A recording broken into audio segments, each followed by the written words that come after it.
نحمده ونصلي على رسوله الكريم أما بعد فأعوذ بالله من الشيطان الرجيم بسم الله الرحمن الرحيم هنالك دعا زكريا ربه قال رب هب لي من لدنك ذرية طيبة إنك سميع الدعاء فنادته الملائكة وهو قائم يصلي في المحراب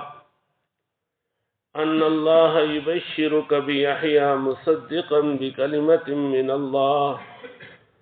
وسيدا وحسورا ونبيا من الصالحين قال رب أنى يكون لي غلام وقد بلغني الكبر وامرأتي عاقر قال كذلك الله يفعل ما يشاء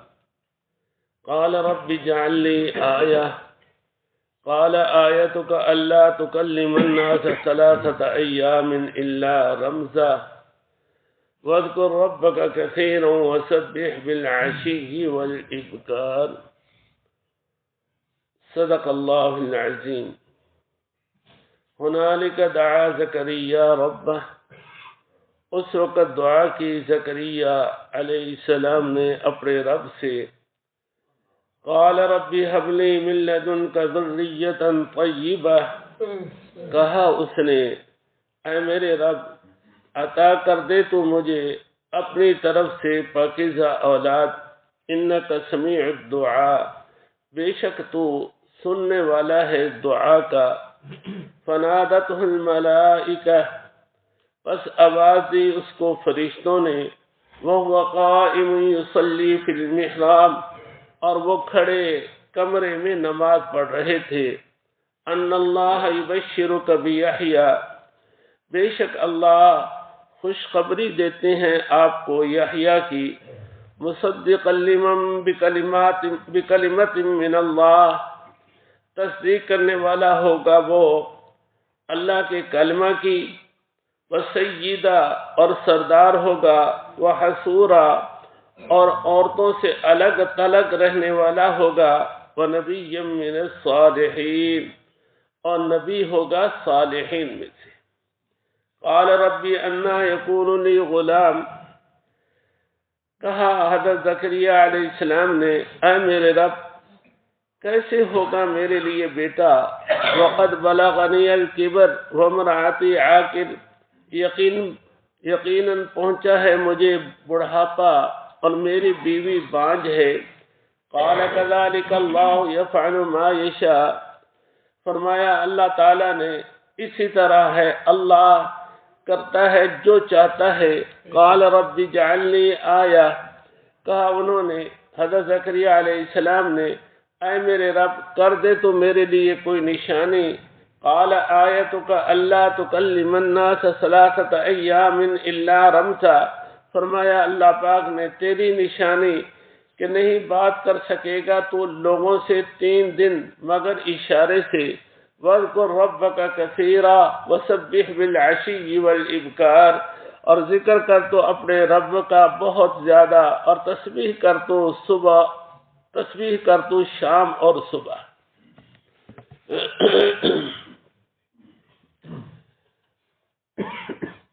حضرت مریم علیہ السلام حضرت زکریا علیہ السلام کی زیر کفالت تھیں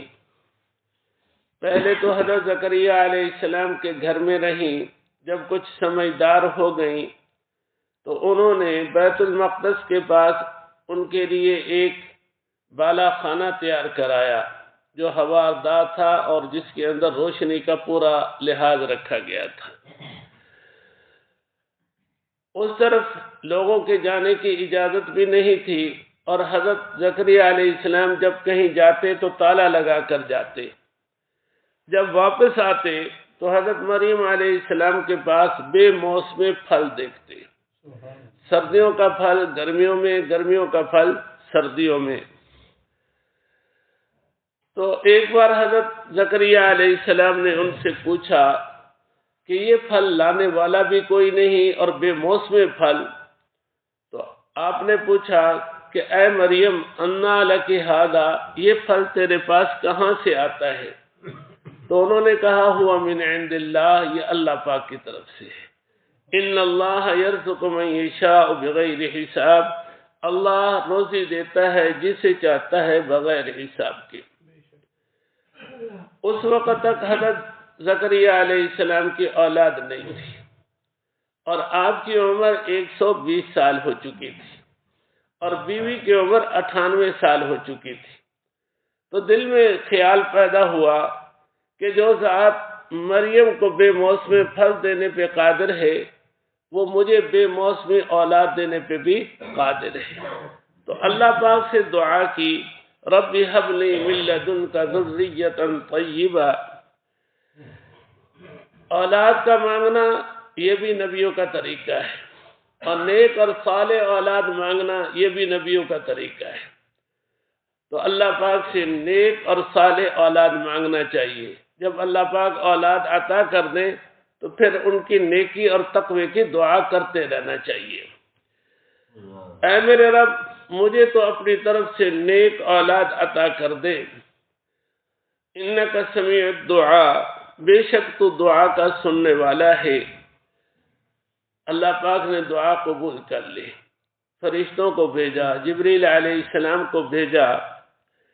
اور یہ کمرے میں کھڑے نماز پڑھ رہے تھے کہ نماز کے دوران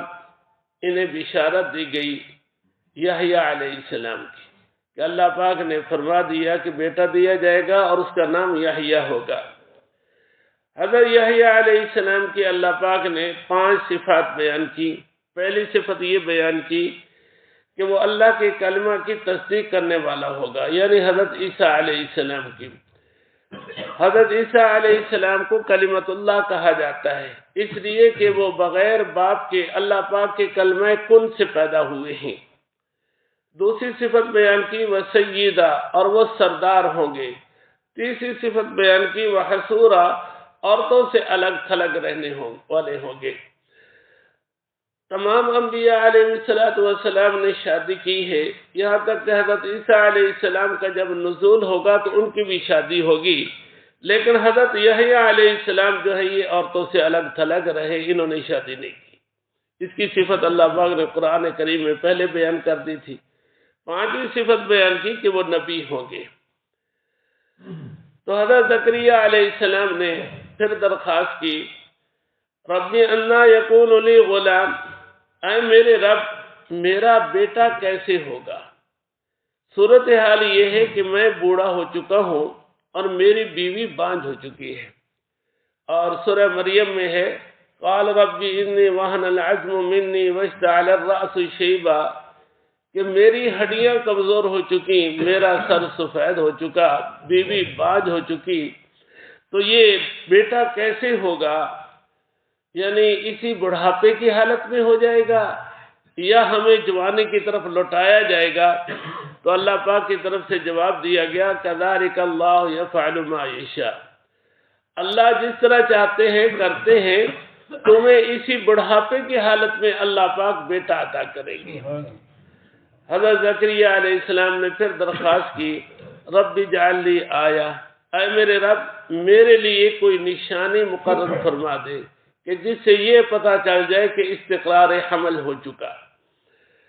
اللہ پاک نے فرمایا آیتک اللہ تکلم الناس ثلاثۃ ایام الا رمزا،